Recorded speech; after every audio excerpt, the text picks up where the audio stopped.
5 अंक असेल तर त्या संख्येचा वर्ग आपण कसा काढायचा? आता ही संख्या किती आहे? तिला दशक आहे का? नाही. मग एककच आहे. 5चा वर्ग म्हणजे काय? किती होईल? काल झाले आपला 25. आता बघूया 25चा वर्ग.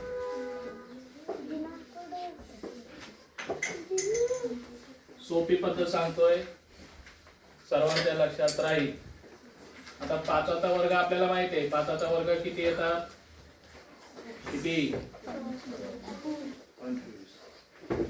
एकक स्थानी 5 आहे, त्याचा वर्ग आधी लिहून घेतला. आता उरले किती? 2. क्रमाने जेव्हा आपण असं म्हणतो ना 1 2 3, तर 2च्या पुढचा अंक कोणता येतो? 3. तर 3ने 2ला गुणायचं. 3 दुने किती? 3 दुने, अरे 3 दुने किती? एवढंच बोलायला तुम्हाला एवढा वेळ लागतोय? झालं काय कठीण याच्यात? आता बघा 35चा वर्ग.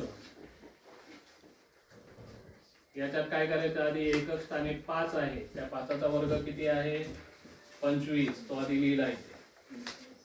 आता उरले किती? 3. क्रमाने जेव्हा 1 2 3 4 असं म्हणतो तेव्हा 3च्या पुढचा अंक कोणता? 4. तर 4ने 3ला गुणायचंय, म्हणजे 4चा पाढा 3 पर्यंत बोलायचं. किती होतील तरी? 12 येतील. आता कोणता अंक घ्यायचा? 15 घेऊया. 15चा वर्ग. एकक स्थानी 5 आहे, त्याचा वर्ग किती येईल? 25. तो आधी लिहून घेतला. आता उरला किती? 1. 1च्या पुढचा अंक कोणता? 2 एके किती? 2 एके 2. आता 45 होता. एकक 5 आहे, त्या 5चा वर्ग किती येणार? 25. आता इथे किती उरले? 4. 4चा पुढचा अंक कोणता? 5. त्या दोघांचा गुणाकार कोणता? 5 चोक. काय अडचण? आधी कोणता वर्ग लिहायचा आहे?